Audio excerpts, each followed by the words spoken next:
Okay. So, for our next activity, so you are tasked to create a mobile design application. So, design lamang po ng mobile app based doon sa binigay ko sa inyo na or naka-assign po sa inyo na company or client na gagawan po ninyo ng mobile design. Pero bago tayo makapag-design ng isang mobile application, no, ng interface ng mobile application, so let's talk about what is UI and UX. Okay? So, do you have any idea what is UI and UX? Ano ba yung pinagkaiba ng dalawa? Okay, ano ba si UI? Ano ba si UX? Okay? So, when we say UI, so it deals with the look and feel of the product. Okay? So, this is the aesthetic part nung ating no, nung ating design, nung ating mobile application. It is about the aesthetic, no, a well-designed user interface. So, kasama dyan yung look and feel. Ano ba yung itsura niya? Okay, ano ba yung itsura ng mobile application na gagawin po ninyo? And how does it feel, no? Ano ba yung pakiramdam na gamitin yung mobile application na yon? Okay? So, part no, of the key components of the UI, of course, the visual design.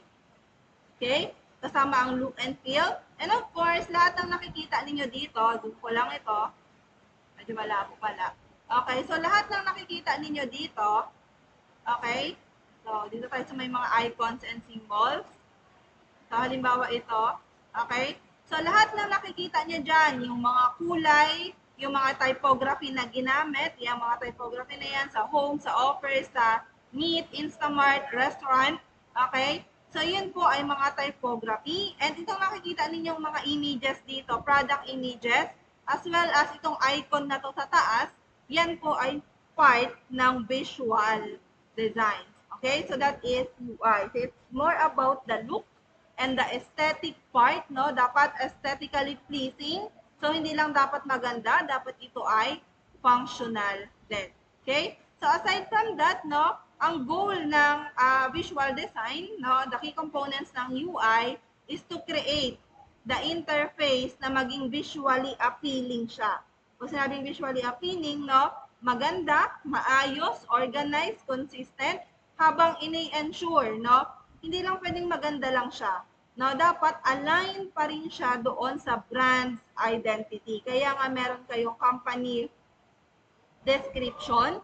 So, based on the company description na binigay po sa inyo, based on the requirements ni company or clients, dapat makapag-produce kayo ng interface na visually appealing, pero dapat align, no? Ine-ensure ninyo na dapat ito ay align sa brand's identity. Tandaan po ninyo, yung mga kulay na yan, hindi lang yan basta pinili nila ng client niyo. May reason behind bakit kulay yellow ang sinisimbolo ng PRMSU, bakit sa CIT kulay navy blue ang kulay natin. So, ganon. So, part yun ng tinatawag nating identity. O, halimbawa, nagbigay si client ng color combination na orange and ano ba yung hindi magandang kulay kapag isama mo orange, saka yellow, halimbawa, no? So, hindi sila, halimbawa, gusto niya yellow yung gamitin na font. Okay, ngayon, or basta anything na combination ni yellow and orange, so, para sa iyo, halimbawa, as designer, hindi siya visually appealing, pero that is the brand's identity. Ngayon, kailangan mong gumawa ng paraan paano mo i-mix yung color na yon, no, yung dalawang kulay na yun na hindi mo kailangang baguhin, hindi mo kailangang palitan, but still makapag-produce ka pa rin ng visually appealing na interface. Nagkakaintindihan po tayo. Kaya nga kapag chine-check ko yung outputs ninyo, chine-check ko kung ginamit nyo po ba yung requirements ng client, nandun po ba sa description yung ginagawa ninyo, yung kulay po ba na ginamit niyo, yun po ba yung required na kulay na binigay ng client niyo? Ay, yung typography or yung mga fonts, yun din po ba yung ginamit ninyo? Okay, so yun po, no? Kaya dapat aligns with the brand's identity. Okay? So, next is layout. Napag-aralan na natin to. The proper arrangement and organization ng mga layout. No? So, dapat proper arrangement ng elements sa screen. Hindi pwedeng hindi pantay-pantay yan or hindi magkasing size yung container nito, itong square dito, no? Hindi mas malaki siya ng konti or hindi pantay yung alignment nito. So, hindi po pwedeng ganon. kapag gano'n na hindi pantay-pantay, walang maayos na arrangement ng elements, no? Hindi siya visually appealing, hindi siya magandang tignan. Nagkakaintindihan tayo? Hindi pantay-pantay, ang pangit. Yung font nito, iba yung font dito kasi gusto mo diverse or maraming font yung gamitin mo kasi para sa feeling mo mas maganda kapag iba-iba yung font. So hindi po, no, kailangan maging consistent. Dapat proper yung arrangement ng mga elements po natin. So meron tayong sinusundan diyan na layout, halimbawa sa taas, andyan yung header, di ba? Parang kapag nagsusulat ka ng letter, so merong header, merong greetings, diba? May body of the letter, merong closing. So sa application, meron tayong header, okay? And then meron tayong body, andyan yung mga produkto natin, yung mga promotional natin. And then sa ilalim, nandyan yung tinatawag nating footer. Okay, so sa footer, pwedeng, di ba, sa website, yung footer yung iba minsan, contact details, pero dito, additional button sa baba. So usually, pang makikita ninyo yung mga application, mobile application, yung mga app na, yung mga other buttons sa baba. Pero kapag yung website, kung mapapansin niyo yung mga website, andito naman sa taas yung mga buttons. Okay? Pero default, no, commonly, sa mga mobile applications, especially for order system, okay? So, for ordering or for online ordering system, no, na mobile application, commonly, no, pag makikita niyo sa Shopee, sa Lazada, yung mga additional pages kasi yan. Kapag in-click mo yan, you are being redirected to another pages. So, kung ilang buttons yan, ganun karami yung page. So, sometimes pag in-click mo to, magkakaroon pa ng another page kasi pwedeng mag-expand siya tapos or meron pang yung category, marami pang other sub-category. So, ganun, kada isang pindot mo, pages yung lumalabas na container ng mga elements, images na nandoon. Okay, pero for the requirement, 4 lang ang kailangan ko. Okay na po yun, hindi naman po tayo talaga bubuo na hindi tayo gagawa talaga ng mobile application, just the design. Kaya 4 lang po yung ni-require ko sa inyo nung last time. Okay? So, ayan po, no, the proper arrangement of the elements. So, dapat, no, alam mo, no, kung saan mo dapat ilagay yung mga buttons. Okay, saan ba dapat pwedeng ilagay yung text box, saan mo pwedeng ilagay yung mga images, at yung mga other components to guide users in the easiest and the most logical way. Halimbawa, ordering system yung ginagawa ninyo, no? Online, pag-order online na mobile application.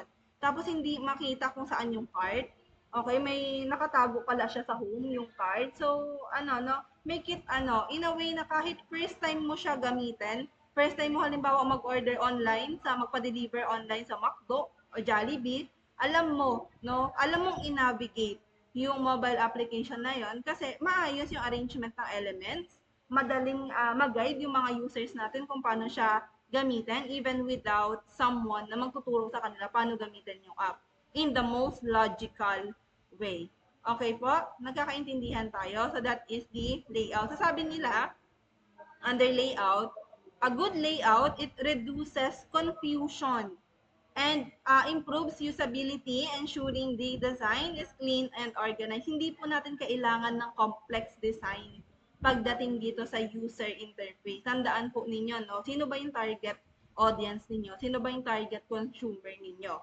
Okay, so yung mga paano ko ang target consumer ninyo ay yung medyo bata pa, na mag-access ng mobile application na yan. Halimbawa, LMS, Learning Management System, ginawa mong application, ganon. Tapos ang mga audience mo doon ay yung mga students grade 7 to 10. So, ayun. So, dapat madali para sa kanila na ma-navigate yung mga buttons kasi madaling makita, no? Yung mga buttons na nilagay mo dyan ay self-explanatory. Pag in-click ko to, alam ko kung anong mangyayari. So, mga ganong klase po, no? So, a good layout, no, dapat ay hindi confusing. And kapag hindi siya confusing, so madali siyang gamitin. And the design must be clean and organized. Okay? So, that is the second components of user interface. And the third one is the interactive elements.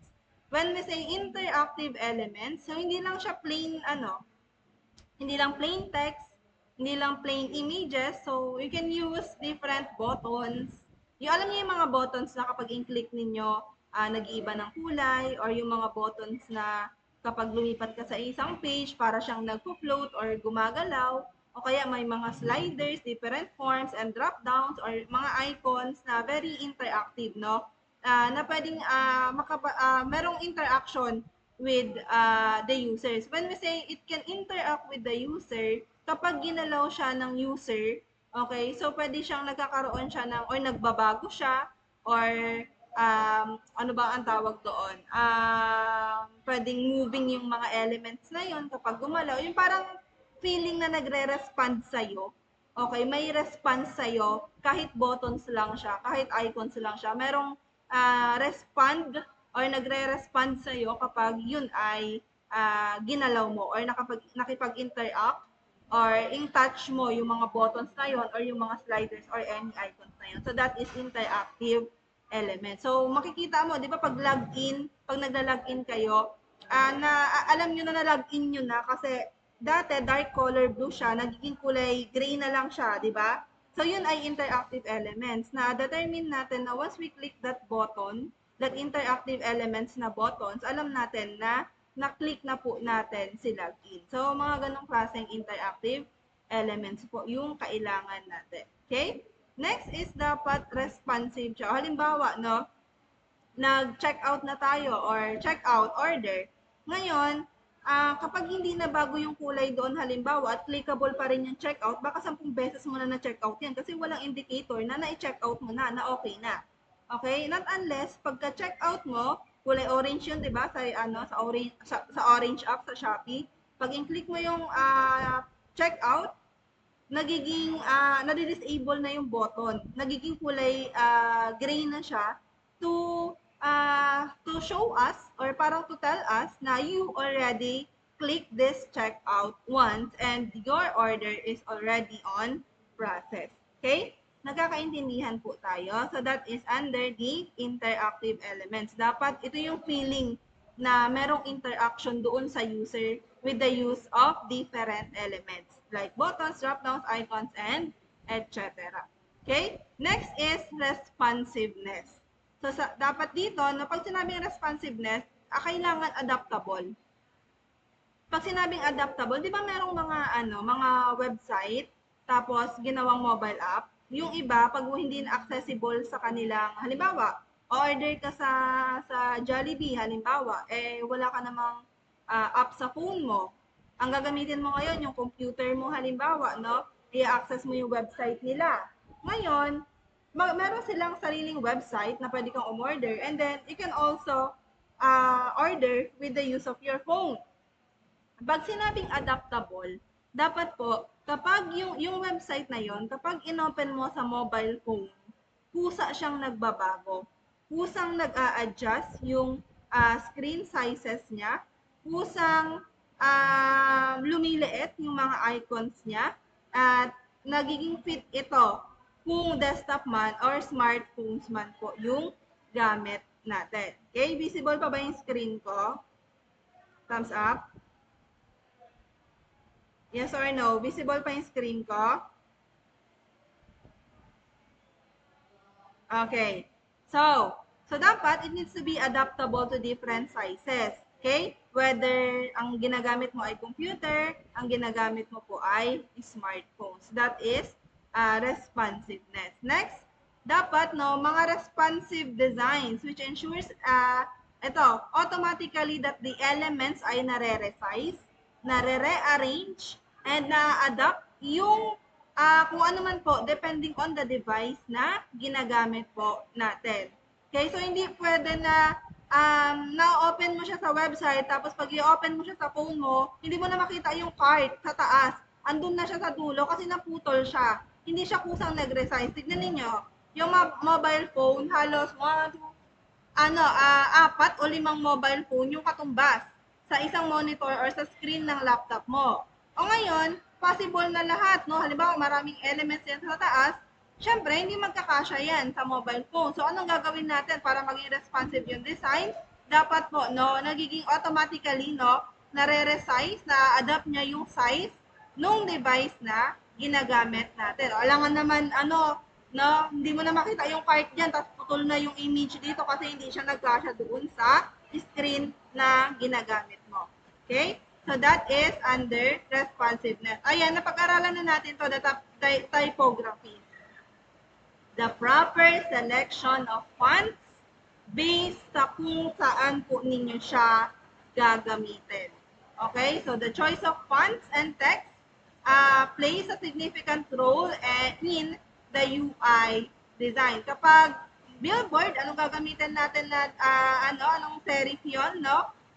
Sans serif na yung malaki for billboard, no? For tarpaulin, ano ba yung mga kailangan i-highlight pag gumagawa ka ng tarpaulin?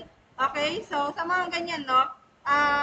Napag-aralan na natin yung proper selection ng fonts and styles na significant doon sa gagawin po ninyong design. Okay? So, dapat, andyan yung readability, the proper spacing, yung proper font size and alignment ay important to ensure that the content is easy to digest and enhances the user's experience. Let's say, for example, gumawa kayo ng design for, it's a mobile application, design, for sa tawag doon, sa optical na nagbebenta ng mga salamin para sa mga ang consumer niya pwedeng bata, pwedeng matanda, no? Na merong malabo ang paningin. Okay? So medyo merong problema pagdating sa mata, medyo hindi ganun kalinaw sa normal na tao, no? Mataas ang grado na kailangan para makita ng maayos. Ngayon, ang ginamit mo sa website mo, yung font na dikit-dikit, yung font na maliit. So, do you think, no, order pa lang siya ng salamin, wala pa nga siya salamin, tapos hindi niya na makita kung ano yung ordering niya because of the font selection na ginamit mo. So, kailangan, ito po ha, kaya doon sa company description ninyo, may alam ninyo kung sino yung mga target audience ninyo. And with that target audience, doon kasi kayo makakapag-conceptualize ng designs na gagawin ninyo. Nagkakaintindihan tayo. O, pag bata, sa pinagawa ko sa inyo, or halimbawa, pang bata, so mahilig yan halimbawa sa mga colorful na toys, ano po. Or kapag yung mga teenager ngayon, so medyo mahilig na lang sila sa mga minimalistic, ano. At kapag matanda, syempre, the proper selection ng font, especially the font size, para readable pa rin sa mga user po natin or doon sa ating consumer. Okay, so balikan po ninyo yung binigay ko na handout sa inyo under the typography. And with that, you can select the proper font doon sa ginagawa po ninyong design, regardless kahit ano po yan. Okay? Next is the consistency. Ayan, you need to be consistent. A good user interface, kailangan consistent across the interface. Pag sinabi natin consistent, as you can see here, no, okay, consistent siya. Paano naging consistent yan? Yung button na ginamit niya sa back, pag lilipat tayo dito sa kabila, okay, zoom natin tong part na to, same pa rin. Okay? Yun pa rin yung icon na ginamit niya to indicate na yung icon na yan ay back. Okay? And then, as you can see, no, yung kulay na ginamit ay consistent. Baka kasi yan yung required ni client na kulay. Okay, kaya yan yung ginamit niya all throughout, no? As you can see dito naman sa button, to indicate na nandito siya, look at the button here, sa baba, no? To indicate na nandito ka sa, ano ba tong part na to? Halimbawa, nasa home ka, ayan, so nag-highlight siya na orange to indicate na yung page na to ay nasa home page ka. Okay, so consistent, no? Yung ginawa din yung kulay dito na indicator na kung nasa ang page ka ay orange because probably the required color ay dapat ganitong kulay. Okay, so that is consistency. Kung ginamit mo dyan sa taas ay yung container ng mga product mo ay square, so dapat all throughout na lagayan ng mga product mo, yung parang frame ng product mo ay still square pa din. Ano po? So, ayan, no, square pa rin all throughout or across the interfaces. So, that is being consistent. Halimbawa, no, dalawa lang yung naka-display dito. Okay, so dalawang column lang yung naka-display dyan. So, dapat across all the different interfaces, dalawa lang din. So, pangit naman kung tinatlo mo na yan. So, hindi na siya consistent. Wala na yung consistency po doon. Okay, so sabi dito, consistent of placement of the navigation bar. Kung saan mo nilagay yung add to cart button, pag lumipat ka ng ibang page, dapat nandun pa rin siya. Hindi na babago. Alangan naman nilagay mo dito yung add to cart page sa taas. No, andyan yung cart sa taas mo. Tapos paglipat mo ng other pages, nandito na siya sa baba. Nakakalito. 'Di ba? Confusing doon sa users natin. So, you need to be consistent. Kung saan mo na siya nilagay, okay, all across the designs mo, ng application mo, ay dapat nandun na lang din siya. Okay? So, hindi mo na siya kailangan baguhin o ilipat pa. Okay? Kasi it creates the sense of familiarity. Okay? It creates the sense of familiarity kasi alam mo nandun na siya tapos paglipat mo na ibang page na iba na naman. Okay? Ngayon, with the sense of familiarity, alam ko na sa parteng kanan siya, upper part. Okay? Paglipat ko ng ibang pages, nandun pa rin siya sa taas and still upper part yung kanyang placement. Okay? And with that, it is easier for users to learn and navigate the product if the design is consistent. Nagkakaintindihan po tayo. Okay, so next, no, the feedback. So, it needs feedback when interacting with interfaces. Halimbawa, pag i-click niya yung button, the system should respond visually, changing the button's color. Ito yung sinasabi ko sa inyo kanina. So, ito yung part ng interactive elements. Kapag impress niyo yung button or i-click niyo yung button, nagre-respond siya by changing the button's color, or with sounds, no? Yung pagka-click nyo, may yung lalabas na check, tapos nagdi-ding, nagki-click, na gano'n. So, to indicate na merong feedback. Kahit ang kausap mo ay ang ka-interact mo ay devices, at least meron pa rin kayong interaction. Okay, nagre-respond sa inyo yung mga elements. Okay? Para no, ma-indicate na yung action mo has been recognized. Okay? To indicate that your action has been recognized. And with the feedbacking, with the use of interactive elements, it helps user know what's happening and whether their actions are successful or not. So, sabi ko nga sa inyo, halimbawa, nag-login kayo. Walang indicator na nag-respond sa inyo yung button na yon, hindi nagbago ng kulay, walang sound, hindi uh, na disable yung button na yon, paulit-ulit mong pipindutin yung login. Kasi walang indicator na nakapag na-recognize yung action mo.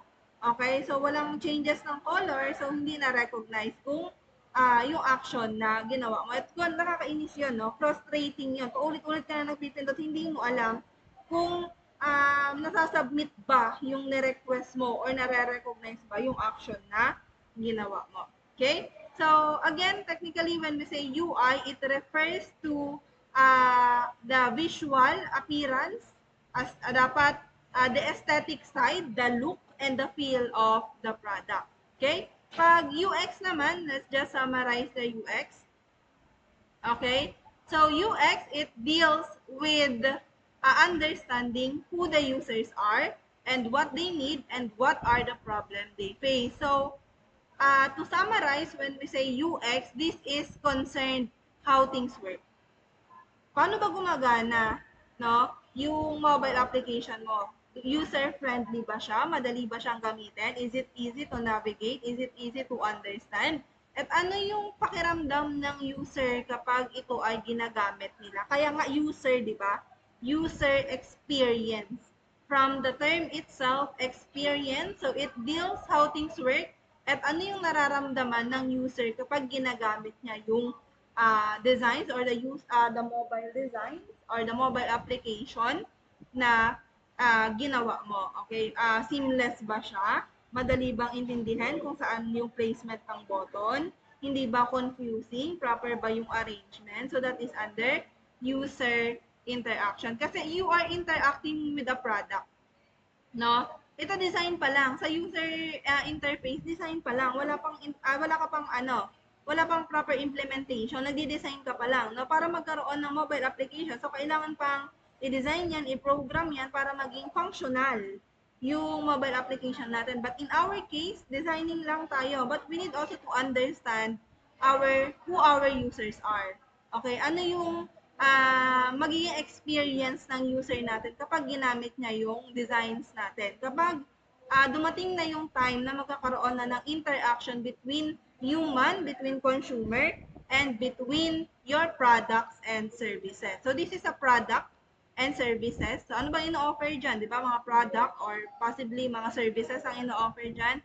So, ano yung pakiramdam? Ano yung how things work, no? How the users feel when they are interacting with your product. So, yan po yung kailangan natin. So, assume nyo na lang palagi na kapag nag-design kayo na kayo yung gumagamit. Assume ninyo na nagde-design kayo ng mobile application para sa produkto ninyo, para sa pansarili ninyo. And ilagay ninyo yung sarili ninyo as the user, no?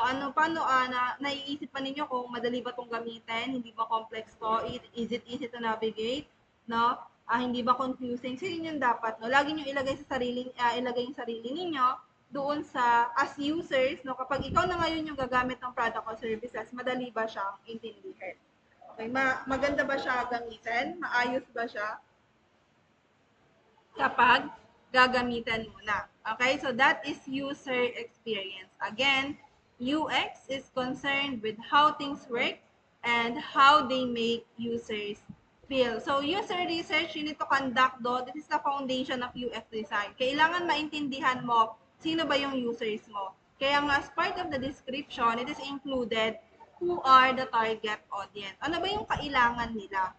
Okay, ano ba yung mga problems na kasalukuyang kinakaharap po nila? So, this is the foundation. User research. Hindi po kayo hindi nyo dilimitahan yung sarili niyo sa binigay ko na design or the product description or the company profile. So, halimbawa, dumating yung time na meron na kayong client, pwede nyo siyang i-research online. Ano ba yung itsura nung ano ba yung mga services na ino-offer niya bukod pa doon sa binigay niya na company profile sa inyo, na requirements niya sa ipinapagawang design sa inyo. So, hindi po limitado sa mga words na binigay ko, sa design brief na binigay ko, yung pagde-design ninyo. You need to conduct research. Okay? You need to conduct research. Okay po? Next. Hindi natin masyadong papalawakin for the user interface because pang malaliman na ito ay kapag talagang nag-implement or gumawa na kayo ng mobile application. Pero kailangan ninyong tandaan, no, for the goals ng UX, dapat madali po siyang gamitin. Okay? Dapat efficient, no? Efficient and hindi mo na kailangan ng masyadong maraming time and effort para magamit siya. Okay? And satisfaction, dapat syempre, no, positive yung experience ng users mo, hindi negative, no? So, kailangan kasi kapag negative ang experience ng users mo, ng consumer mo, sa tingin mo, babalik pa siya mag-order sa application mo? Mag-order pa ba siya sa'yo? Syempre, hindi. Nahanap na lang siya ng iba na mas madali para sa kanyang itindihin or magkakaroon siya ng positive experience as the user. And of course, dapat, no, you need to identify na address yung user pain point. So, kung ang problema mo ay hindi ka makapag-order ng pagkain, punta ka sa application na yan, na-address, na-identify yung order with the use of your mobile application, nakabili siya ng pagkain kahit bumabagyo. Okay? So, yun po yung key components naman under the UX design. So, since you have the initial idea, what is UI and UX, let's now proceed sa pagde-design po ng UI, the user interface, the mobile application design using Adobe Photoshop. Again, the first thing that we need to do, especially kayo, no, kailangan po meron kayong approved na draft. Again, dalawa po ang nare-require ko na draft at isa lamang po yung ina-approve natin doon. Okay? Kapag meron kayong approved draft, that is the time na pwede na po kayong mag-proceed sa paggawa ng digital file. Again, without approved draft, you cannot proceed. And kapag nag-proceed ka ng wala kang approved draft, possible na pag may pinabago ako, doble-doble po ang trabahong gagawin nyo. Okay? So, close ko na ito. Proceed na tayo sa pagde-design ng mobile app, application. So, syempre, kailangan natin ng draft. Wala pa yata akong draft. Ayan. So, halimbawa, yan yung aking draft for the login page. So, again, hindi ko po kailangan ng draft na sobrang ganda ng pagkakasulat, no? Sobrang ayos. Kasi, draft is just like your scratch paper na scratch paper mo lang, no? Para meron kang idea, may outline ka kung ano po yung gagawin mo. Hindi yung on the spot mag-iisip ka kung ano yung ilalagay mo. So, the company na gagawan ko is T-Bliss. Okay, so ito siya. Where's the UI UX? Ayan. So, ayan yung kanyang logo. So, it is a milk tea shop. T-Bliss ang pangalan niya. Okay? And then, sabi ko sa inyo, meron kayong freedom na mamili or kayo mismo yung mag-download ng mga products po ninyo. So, ito, din-download ko lang din lahat yan para makagawa ako later on ng user menu. Tapos itong T-Bliss na ito, no, this is the font selection ni client. Okay, ang kulay niya yung pink na yan. Okay? And then to illustrate ito yung code ng kulay, nakikita ba? Hindi ito. Okay, so ayan, zoom ko nga. Ayan, so yan yung color code niya para ma-achieve ko yung ganitong klaseng kulay. Okay, so yan lang. So kailangan ko siyang gawan ng user login, ng home, ng user menu, and the order summary for the T-Bliss and milk tea shop na client natin ay owner ng milk tea shop. Okay? And to do that, let's open our Adobe Photoshop. Okay, so meron kayong option dito. Pwede kayong mag-create ng new file and then magdiretso kayo dito sa mobile. Okay, as you can see sa mobile, may mga may mga dati ng sizes ng canvas na pwede po ninyong gamitin. Or, pwede naman kayong magdiretso na dito sa print. A4 lang naman po yung kailangan ko. Okay, dyan sa A4 na yan, hatiin lang ninyo sa 4. Kailangan pagkasyahin po ninyo yung 4. Okay, so walang problema yan. Pwede po yung 4 na yan. Pwede nyo isa-isahin dito sa mobile. And pwede din po ninyong pagsama-samahin na dito sa print. Okay, so ako, sa print ako gagawa ng canvas. Pero sa inyo po yan. So, iset natin siya ng pixels. Okay, A4 ang size. Ang kanyang orientation ay portrait. Since ipiprint natin ito, pag isa-save po ninyo ng JPEG at halimbawa ipopost niyo online, RGB. Pero kapag ipiprint natin to later on, no? Since ipiprint nyo yan, required kayong iprint yan, CYMK, yung color po na gagamitin natin. And then, click Create. Okay, and here's our canvas. Okay, so ito na po yung ating canvas. Now, sa canvas natin, ito, tuturuan ko kayo kung paano gamitin. Kasi nga, sabi natin, the proper organization. So, the layout and design. So, nakikita ninyo yung nasa taas, yung mukhang ruler dyan. Okay, so kung hindi naman activated yan, punta lang kayo sa window. Okay, and then, hanapin ninyo si rulers. Okay, or sa view, and then, or control R, and then select nyo lang si rulers. Okay, and then view, go to rulers. Okay, so si rulers, very convenient siya para mapantay-pantay natin yung mga elements, yung mga text, yung mga images na ilalagay po natin dito sa ating canvas. Okay, so let's duplicate this layer. Okay, so duplicate ko lang yung layer. So dito ko ilalagay, so sa first layer, dito ko ilalagay si home page design.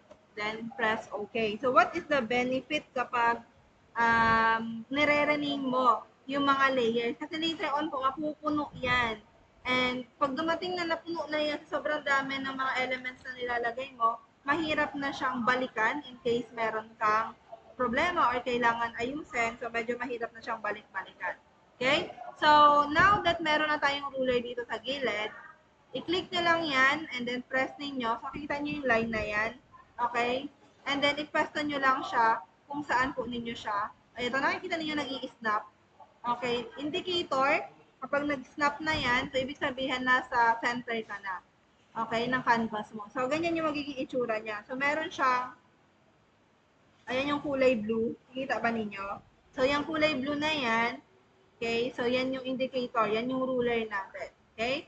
So, again, since hahatiin natin siya sa apat na pages, ayan, dito naman sa gilid. Okay?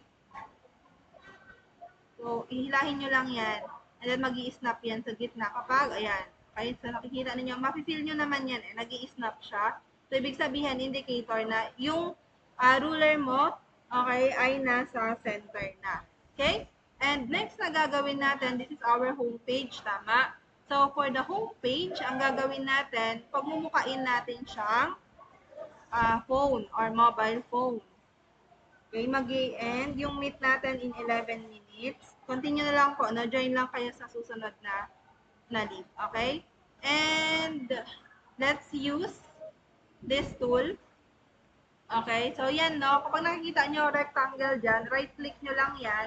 And then, ayan yung mga other shapes na pwede po ninyong gamitin. Okay? Rectangle, ellipse, triangle, polygon, line, or you can also customize your tool. Okay? So, click natin yan. And then, dito, i-drag and drop. Drag and resize mo na lang siya. So, mag-iiwan lang ako ng konting space sa baba para mailagay ko yung login page mamaya. Okay? And then, medyo, ano siya, no? Nakita niyo yung bilog dito sa loob. So, i-drag nyo lang yan papasok para medyo curve siya, curvy. Okay? And then, para ma-change mo yung kulay, punta ka dito sa gilid, sa properties. Kapag wala, no, tignan nyo lang po yan sa window para mailagay nyo po dyan sa gilid. So, palitan natin ng fill color. Gawin lang natin siyang white. And then, medyo kapalan natin ng stroke. Yung stroke, konti. Okay, so yung stroke, kahit na may naka-black na yan, naka-indicate na kulay black na yan, pero nakikita ninyo, ganun pa rin, walang pinagbago. You can adjust the pixel size for your stroke. Ayan, so tingnan lang natin yung makapal.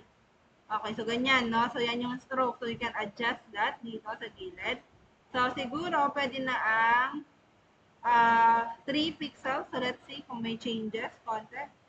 5. Tensiometer. Wala pa rin. Okay, 10.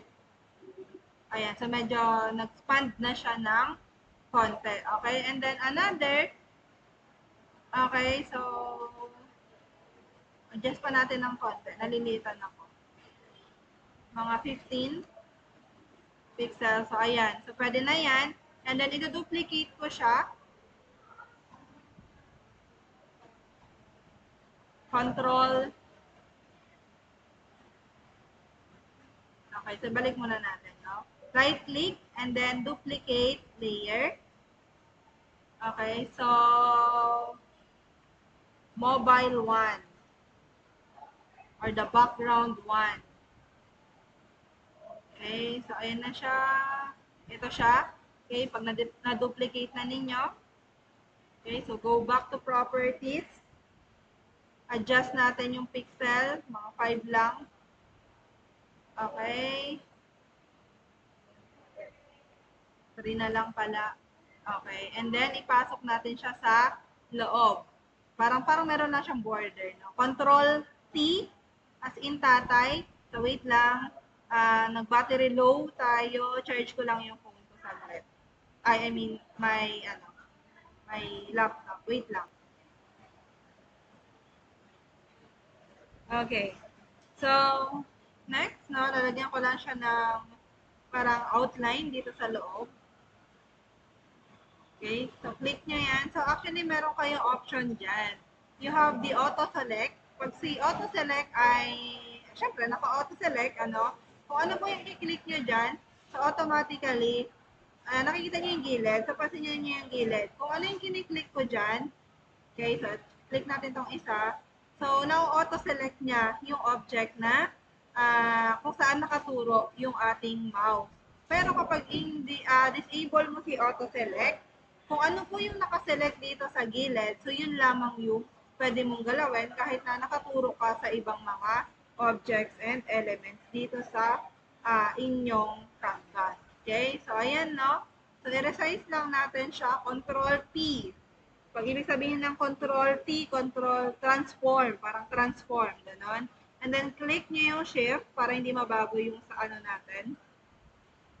Yung para hindi mabago yung shape natin. So, hindi masira, hindi mawala. Medyo maliit lang na outline dito sa loob.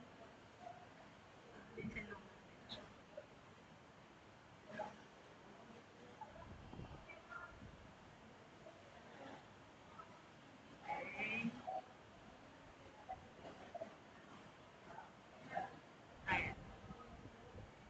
Okay. Baguhin natin sa stroke. 0 na lang natin siya.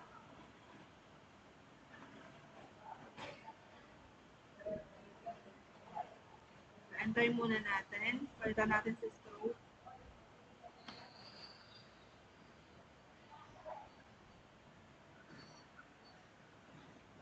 Okay, so okay na yan. Ano? And then, next ay lagyan natin siya ng control. Zoom lang natin. So, lagyan natin siya ng parang maliit na square dito. Basta mga iPhone merong ganun. So, lagyan natin ng another object or another shape.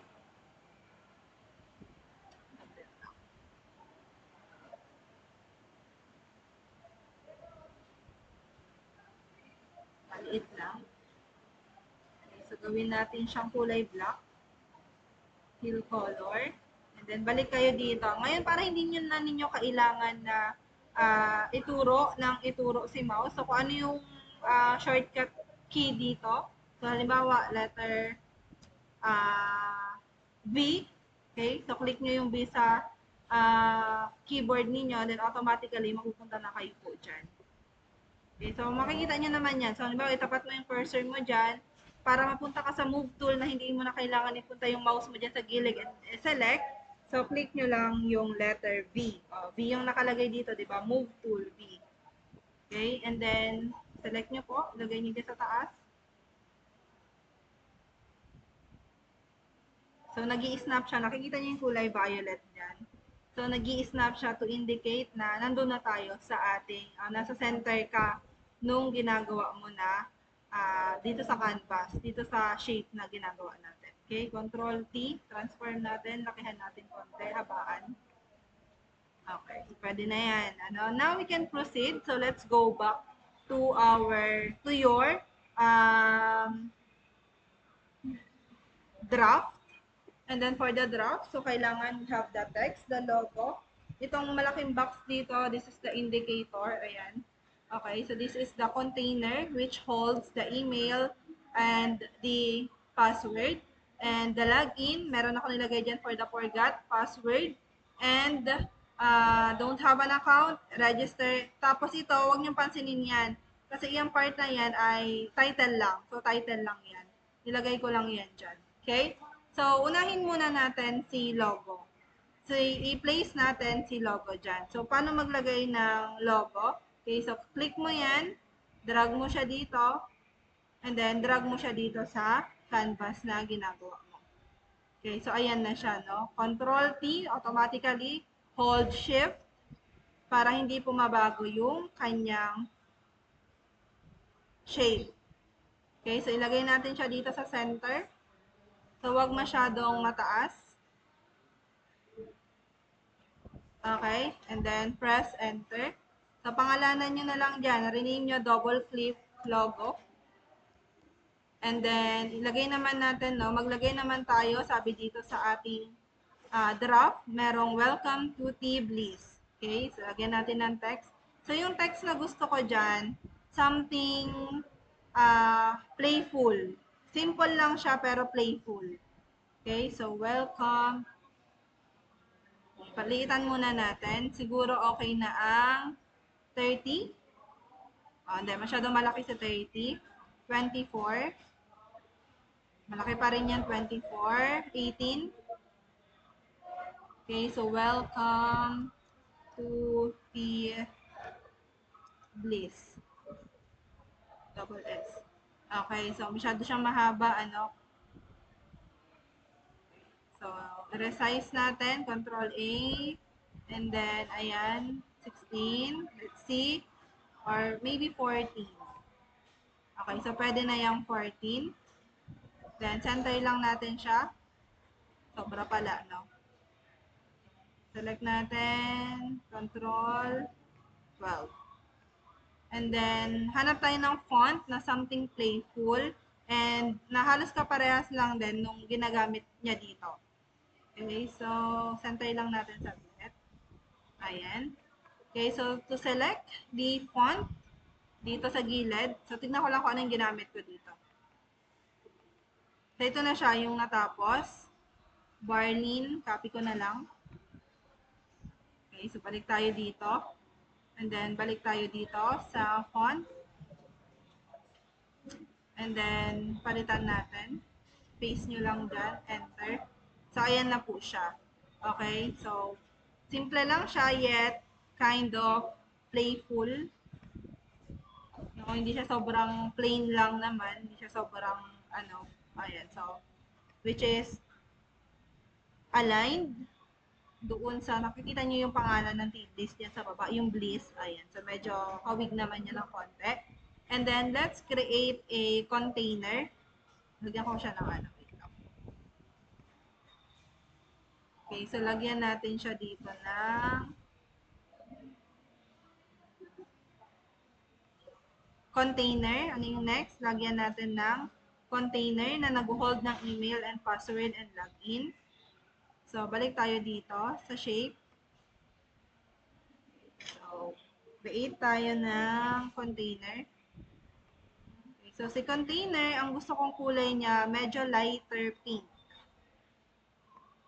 Okay, so, hindi ganon ka parehas nito, pero medyo light yung kanyang feel. So, pili tayo dito. Light pink. Okay, so pwede na yan. And then, stroke, black, 10 pixels.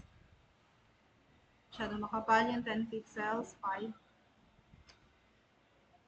Okay, move tool, V. Ayan, so ilagay natin siya dito. So kung medyo nakakapalan kayo sa stroke, bawasan nyo lang. Okay, or medyo na ano pa kayo sa sa font, parang medyo pa sa background color. Okay, so drag nyo lang sa pataas para mag-lighten siya.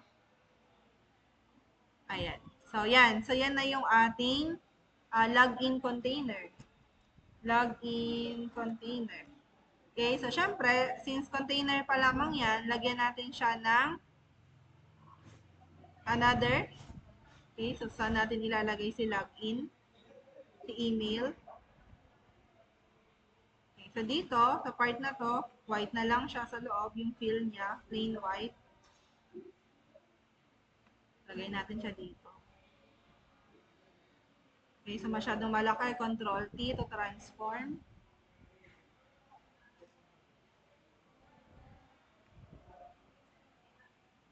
Okay, B. Okay, and then this is the login. Login, I mean, this is the email. Duplicate na lang natin to para hindi na tayo mag-resize. Right-click nyo lang yan and then duplicate. Layer. This is the password. Password container. So, drag nyo lang yan pababa. Ayan na siya. Kasi duplicate naman natin siya. Duplicate natin sila ulit. Yung isa. And this is the login. Okay, sa baba nyo lang, login. So, medyo ano lang natin siya, no? Mas maliit compared dito sa dalawa. Shift.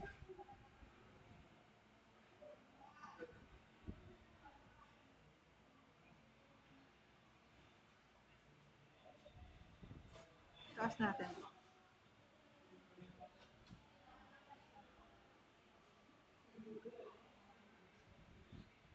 Kung may unit kayong ngayon, pwede nyo po akong sabayan habang ginagawa ito.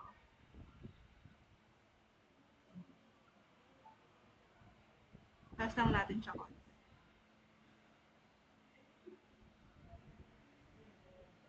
I-auto-select natin. Para hindi na ako pabalik-balik sa control panel. Ayan. Yan. So, meron na tayong ganyan. So, ano pa yung kulang? Sabi dito, lagyan natin siya ng email and password. So, syempre, alam dapat ng user kung saan niya ilalagay yung kanyang email and then the password. So, go to text dito sa baba. Okay? Okay, so gayahin na lang natin tong welcome to Tiblis. Duplicate na lang natin siya. I-resize na lang natin later. So, ang ilagay natin dyan ay enter email. Okay. Enter email. Okay, so move tool. Drag nyo lang siya pababa. So, nakikita ninyo, nandun siya sa ilalim. So, ilipat nyo lang siya yan sa taas. Okay, so andyan na siya. No? I-drag nyo lang pataas kasi ibig sabihin, nasa ibabaw siya ng mga elements sa baba niya. Okay, so resize natin. 8 points. Okay, so this is email. Okay, and gagawin ko siyang kulay. Yung alam niyo yung parang faded na hindi siya kasama sa ano, sa hindi siya kasama doon sa mismong box. So parang ganun, no. Yung kapag 'di ba may nakalagay doon sa mga boxes na email, pero pag i-click mo yung button ay nawawala naman si email. Yung word na email. Okay po? So gawin lang natin siya na medyo yung kanyang kulay ay lighter gray, medyo lighter gray in a way na hindi siya masyadong makita. Mhm.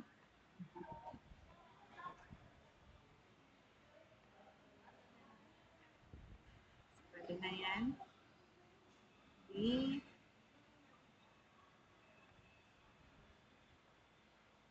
Ilagay natin dito. Sa taas.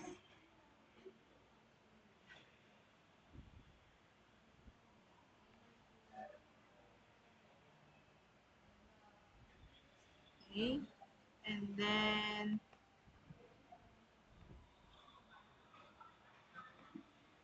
okay. So, duplicate natin.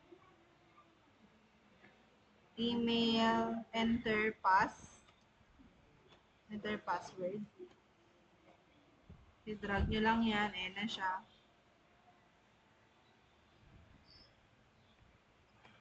And then, rename, password. Okay. So, parang malaki pa siya sa 8 point. So, 6.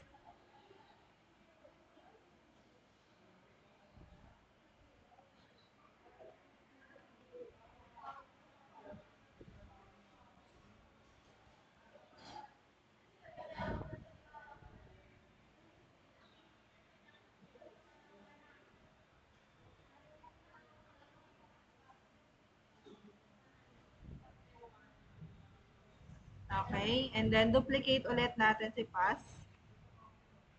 Duplicate. No. Na-delete. No lang. Na-delete ko siya. Okay? Duplicate layer. And then, login button.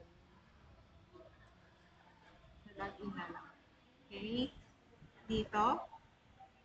Lalakihan natin ng konti sa part na to. And then, balik natin yung dark color na block. Okay? And then, log in. Yan natin siya from 6 to 10. Siya na malaki. 6 to 8. Isa pa. Okay? I-move natin sa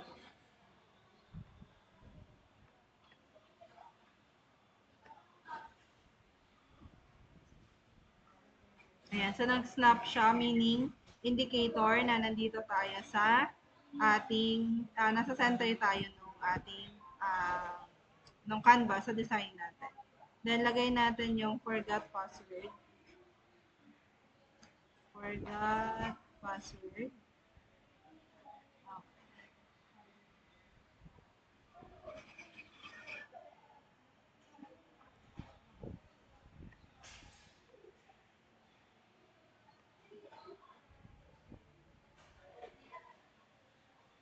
Dalitan lang.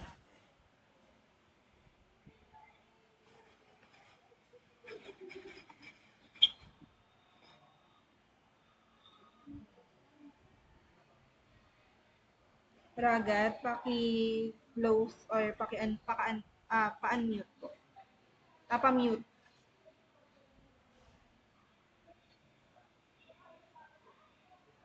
Okay, so forgot password. And then last, we have don't have an account registered. So, duplicate natin sa forgot password. Duplicate. And then, don't.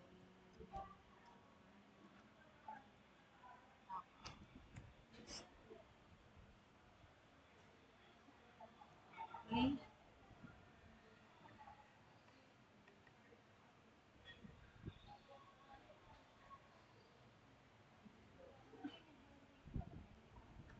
Gawin natin kulay pink sa register kasi indicator na yung word na register, pag in-click mo siya, yun po, yung naka-hypertext siya, you are being redirected to the register page. Okay, so what is the color again? Kung sa ulo yung kulay niya, wait lang. A49.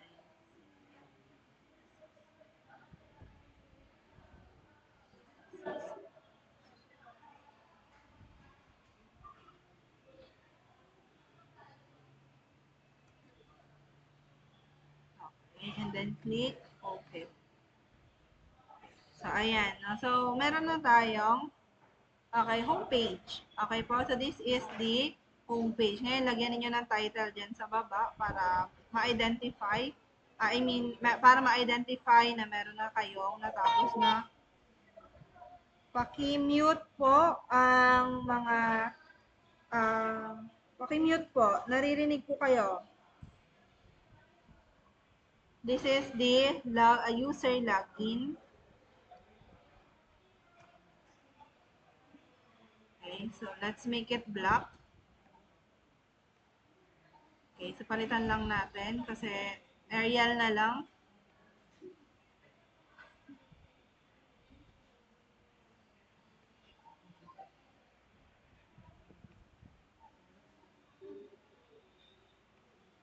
Okay, so this is the user login. Okay, so next na gagawin ninyo, okay, so kung homepage yung pinagawa sa inyo, so gawan ninyo ng homepage. Kung registration account, so yun po yung gawin ninyo. Kung ano na po yung, ayan, so pwede na po ninyong tapusin yan, no? Kayo na yung tatapos. So ganyan lang po yung kailangan kong makita sa inyo, and you need to follow your draft. Kung ano po yung nasa draft ninyo, yun din po dapat yung pinaka-output ninyo. And itong mga to, itong buong to, okay, select natin ang buo. Okay, so select natin siya sa user login.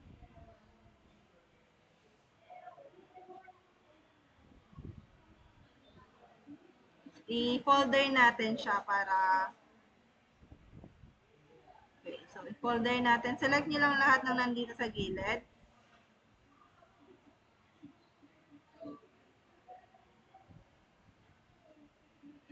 Okay, and then click nyo po dito sa folder. I-group ninyo siya. So itong group po na yan, i-rename nyo lang. This is the user login. Okay, so with the user login, so ayan na siya. So lahat ng kailangan mo for the user login, nandito na po siya. Okay, para hindi masyadong maraming nagkalat na layer dito sa labas. So, i-group ninyo siya ng maayos. Okay, so naka-group na siya. Pwede niyo na siyang galawin ng isahang buo. Ayan, no? So, pwede na ninyong ilipat yan dito ngayon. Mag-create kayo or i-duplicate ninyo itong si user login. Okay, duplicate nyo yung group na yan. Okay? So, i-duplicate nyo yung group na yan. So, pagka-duplicate nyo ng group na yan, ang susunod na gagawin natin ay home page. Okay? So, pagka-click ninyo dyan, ayan siya. Ayan, pwede na ninyong i-edit ngayon yan. Hindi na kayo mag-i-start from the scratch ngayon. Okay? So, dito na yung homepage ninyo. Edit nyo na yan. Rename nyo lang. Open nyo lang yung ano dito. At least alam ninyo kung saan ninyo makikita. So, hindi mo na kailangan si don't have an account. Hindi mo na tanggalin mo lang yung mata dyan sa gilid, no? Hindi mo na kailangan to. Hindi mo na kailangan yan. Okay? Or i-delete mo na lang kung gusto mo para hindi ka na mag-alis ng isa-isa. And then, i-enter mo na po, no, yung mga kailangan mo. Halimbawa, hindi mo naman na kailangan yan, i-delete mo. Hindi mo na kailangan yan, delete mo. Okay? So, ang kailangan mo lang, pero kung kailangan mo, walang problema. So, nandyan lang siya. Okay? So, ayan. Okay? So, pwede ka nang mag-create ng, na-delete ko na lahat. Okay? So, ganyan, para hindi ka na po paulit-ulit na nagagawa. Okay, so yan na. So ano bang purpose na susunod na gagawin ninyo? Homepage. And then kung ano po yung nasa draft ninyo, yun na po yung gagawin ninyo. Okay? Malinaw po. Hindi ko na tatapusin yung pag-create. So binigyan ko lang kayo ng demonstration kung paano po ninyo siya sisimulan. So ganun lang naman kasimple. So commonly, yun lang naman yung mga ginagamit natin. Yung mga nakapag-download na kayo, may logo na kayo, may poster na kayo, may tagline na kayo. So, ganun po, i-incorporate nyo na lamang po dito sa design. So, ang tools na nagamit natin, itong mga shapes, gumamit tayo ng ruler, okay, nag-group tayo, in folder natin yung mga elements para hindi nagkalat dyan sa control panel natin. Gumamit tayo ng text. Ano pa ba? So, yung mga tools na yan, move tool, gumamit tayo niyan. So, yun yung mga tools na kailangan po or common na ginamit natin dito based dito sa ating UI and UX design. Okay? So, kaya na ba? Kaya na ba? Kaya na bang tapusin hanggang bukas? May time pa kayo. May 1.5 hour pa kayo. And tomorrow, 3 oras para sa major. So, a total of 4 hours para matapos ang mobile design or the UI design. Okay? Questions? Kung gusto niyo lagyan ng mata dito, alam niyo yung parang o kaya parang icon na lock, or kung ayaw niyo ng word na email, yung iba may in-approve ako na yung email nila is icon lang, okay, so pwedeng ganon, no? Or pwede dito sa labas naman yung email, and then password, parang lock ang ilagay mo dyan, tapos dito sa gilid parang mata, alam niyo sa gilid yung mata, na kapag nakabukas yung mata, makikita mo yung enter mong password. So, mga ganun po, no? So, dito, ang makikita ko is the poster for the home design. The home page. So, andyan yung poster ninyo. Pwede ninyong ilagay na yung logo nyo dyan sa gilid. So, diba? O kaya dito sa center, pero maliit na lang na logo. Ayan. So, kayo na po yung bahala. Basta sundin po yung draft na na-approve po sa inyo. Okay? Tanong po. May tanong po. Yes? Archie. Paano po yung sa fund po, yung gagamitin po na fund yung nasa company na po? Yes. Sa font na gagamitan po ninyo, so meron kayong pwedeng ma-download. So the font, okay? So may mga free font dyan, downloadable, yung mga fonts na yan. So hanapin nyo po yung font na, ayan, so yan yung mga font. Pwede po kayong mag-download yan, downloadable yan. So once dinownload mo siya, the show deck, halimbawa, okay, hanapin nyo po yung font. Ngayon, Archie, kapag walang kaparehas, talagang hindi mo makita yung font na yun, meron din sa Adobe Fonts eh. Okay, so Adobe Fonts. Ayan, so pwede ka din maghanap dyan, mag-browse ka ng mga fonts dyan. Ngayon, na-download na natin halimbawa, ayan, so nandiyan na siya sa downloads natin, folder. Showdex yun, di ba? So, extract mo lang siya dyan.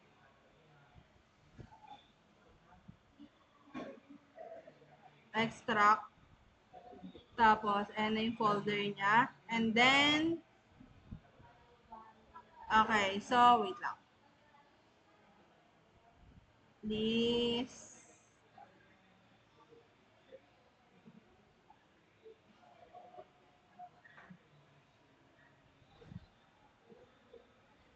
JPEG, open file type.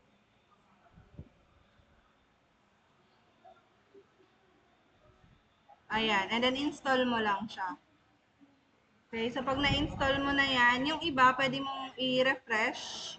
Okay, so pwede mong i-refresh, pero tingnan natin kung nandito na siya sa Photoshop. Show deck. Text.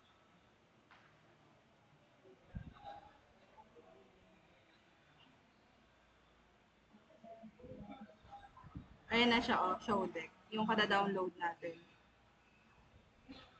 Ngayon, kung wala talaga, anything na ano po, na kaparehas. Medyo, ito kagaya nito, no? Hindi ko din kasi actually makita yung font niya. So, gumamit na lang ako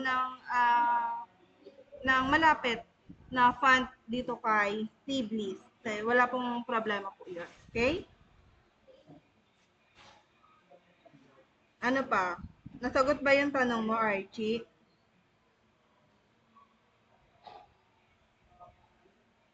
Nasagot ba? Nasa si Marsha?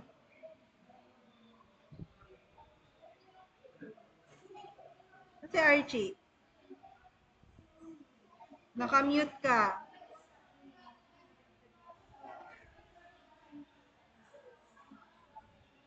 Okay, basta dun sa fonts na ni-require sa inyo ng client, halimbawa, pwede po kayong mag-download ng mga fonts. It's either dito sa Doc Font or dito sa Adobe Font. So, may mga fonts na available na pwede po ninyong i-download. Okay, so commonly dito ako naghahanap ng mga font.